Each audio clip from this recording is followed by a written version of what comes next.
What's up, everyone? Welcome back to another review, and this time we're taking a look at Godzilla x Kong, The New Empire, directed by Adam Wingard.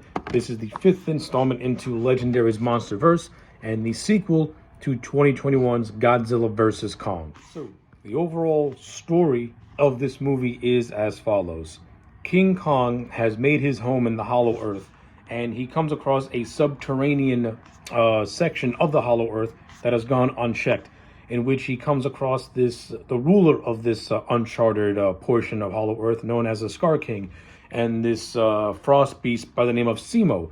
Now Kong must team up with Godzilla to prevent Scar King and Simo from going up onto Earth and pretty much taking it. So to make a long story short, this is just a fun, dumb monster movie that has some pretty visuals, a over-the-top story that doesn't make any lick of sense, and a couple of new monsters to add on to the MonsterVerse, which I've been a fan of since that first Godzilla movie.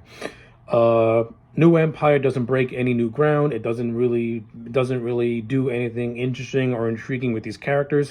It just has this ultra colorful, visually pleasing, just monster rumble, and yeah, you get the price of admission. You get to see King Kong and Godzilla fight two new monsters and have a rumble in the middle of the earth. So always fun to see. And of course, you get a little bit of a scuffle between Kong and Godzilla, which is also fun to see as well. There's not really a whole lot to talk about with this movie when you try and break it down. It doesn't really have anything to offer if you're looking for like human emotion or stuff like that. There's always the Gojira, the original Gojira from the 1950s, that you can look on to that. And you can watch movies like Shin Godzilla and Godzilla -1 from Japan. Like, you can always watch those movies if you want more deep and complex stories. But if you just want a simple monster movie to put on and just have fun while eating your popcorn, you can't go wrong with New Empire. It's got a decent cast, which sees the return of Rebecca Hall, who played a character by the name of Dr. Andrews in that last movie. I can't remember her name because the human characters in these movies are never memorable. But yeah, Rebecca Hall makes a return, and along with a little girl named Jai, who was the last of the Iwis, who was more or less her deaf adopted daughter, who knows sign language. Those two characters return from Godzilla vs. Kong. And they have a decent, and the little girl Jai has a decent story in which she's trying to adapt to the more civilized world, while all the while struggling with being the last descendant of the Iwis. This little girl also has that bond that she had with Kong in the previous movie. But to broaden it out, the character of Jai, her whole thing is that she's having these like visions and stuff like that. And it's revealed as the movie progresses that she's not the last of her kind, and that there's another tribe of Iwis that are in the Hollow Earth. And basically this whole subplot between her and Andrews revolves around the whole idea of Andrews fearing that Jai is going to choose to stay with her people instead of remaining with her. But as we get to the end of the movie, those fears are laid to rest when Jai says that she feels complete knowing that she's not alone, but she was never alone to begin with, because Dr. Andrews is the person that she calls her home and calls her mother. So that's basically what that story leads to. And for what it is, it's okay. So I don't really have a whole lot to complain. It's very surface level, it's very predictable, but it's overall harmless when you look at it in the grand scheme of things. You have Brian Tyree Henry, who makes his return from the last movie. He's still he plays the conspiracy theorist podcaster Bernie. He's really just here to provide comic relief. I don't really see why his character is here, to be honest with you. He doesn't really do anything. But, Brian T. Henry, he's a funny guy in some of his scenes, so I'll give it that. We have the inclusion of the Dan Stevens character by the name of Trapper, who is a veterinarian. I like Dan Stevens as an actor, and I like him in this movie. He has a lot of charisma, and the movie also hints that he and Andrews had a prior romantic history with each other, and the movie also hints that they may be rekindling that history. So yeah, I don't really have a whole lot to say about the character of Trapper. He's fun. His whole thing is that he listens to a lot of popular music and that he's a veterinarian. So the soundtrack is a mix of like classic 70s rock, which was fun. And yeah, that's about it. The character of Trapper is not deep at all, but he does have some cool and fun scenes and some funny moments. And like I said, Dan Stevens brings a lot of charisma to an overall forgettable role. But the more intriguing aspect of this movie is really when it's focusing on Kong and when it focuses on Godzilla. When the movie is focusing on the creatures and really diving more deeper into their lore as Titans and Hollow Earth, that to me is where this movie is at its more interesting. But when it focuses on the human characters, you kind of lose your interest because you can tell that the movie is more focused on building around the lore of these monsters than it is about making the human characters believable and giving them some interesting things to do. Which, to be fair, the movie does not give the humans all that much interesting stuff to do. All the cool stuff is the monsters. And what I really find interesting is how this movie is primarily told from the point of view of King Kong himself, which is actually a really cool idea. We see Kong travel through the depths beneath the Hollow Earth, where he comes into contact with the baby ape, and this is a nice little throwback to Son of Kong from back in the day. So that was cool. Also, that was like really cool to see. And we get to see Kong's first interactions with the Scar King and Simo. That whole thing is actually really presented really cool. I like the character of Scar King. I like how he has like a stranglehold on his uncharted empire, and how he wants to obtain more power. And he does that by controlling the monster known as Simo, who is basically this frost beast that when you have like this one of his spikes, you pretty much control him, and you can do whatever you want with him. So that's a cool idea. That's a very cool concept, and I like it. And I also like the further exploration of Hollow Earth, where you get to see more Titan creatures. But that was pretty cool to see as well too. And then you got the stuff with Godzilla. Godzilla, he's above the earth doing his thing. He's in his domain. As long as you keep Godzilla and Kong far apart from each other, they're not going to invade each other's territory. So, Godzilla's doing his thing, protecting the Earth. He gets into a fight with a Titan by the name of Tiamat, and that pretty much turns his radiation into like a purplish magenta-like color after he absorbs it. So that kind of gives, so you kind of give Godzilla a slight redesign, so to speak.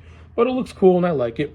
And I also like the fact that Godzilla makes his home at the Roman Colosseum, really playing into the fact of the creatures being gladiators, so to speak. So I kind of like that. I thought that was actually pretty cool.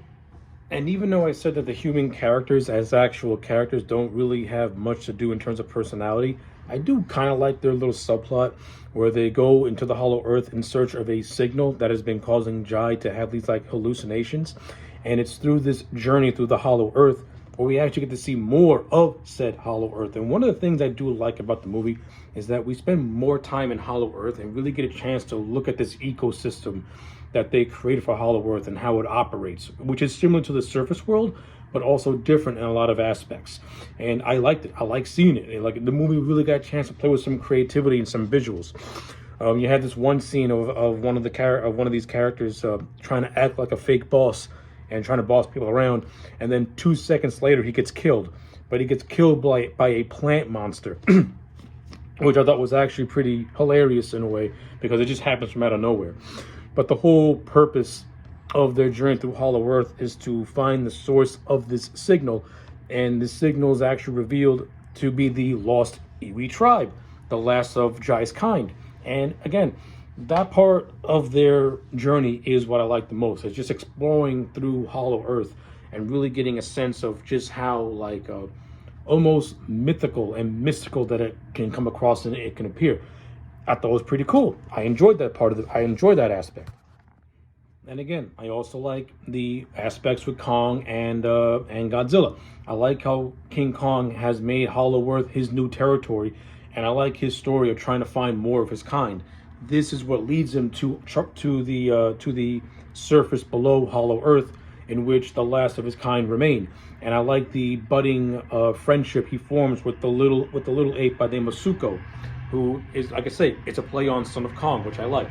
And of course, you have Godzilla, who claims domain of the surface world as its protector. That's his thing. So those elements of the movie I like. And when the movie merges the two elements of Kong and Godzilla, to me, that's when it's at its best, and that's when it's at its most funnest.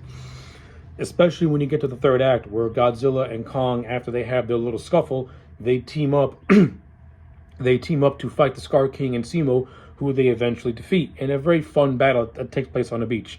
But I also like how during the battle between Kong and Godzilla, Mothra makes an appearance to kind of like put sense into Godzilla.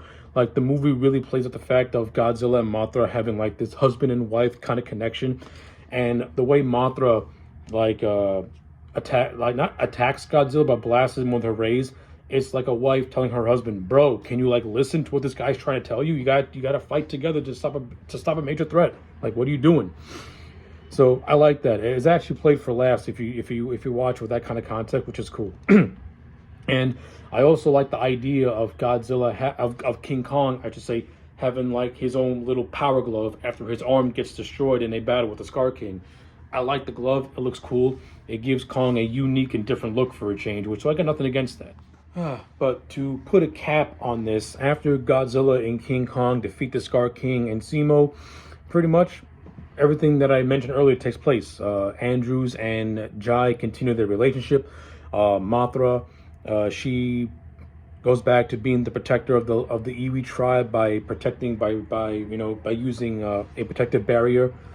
So you get that stuff. You have Godzilla, maintaining his king of the surface world and going back to his nap at the Coliseum, and King Kong, along with who is now controlling Zemo and now has Zuko at his side, unites the lost ape tribe with the rest of Hollow Earth and continues his reign as king.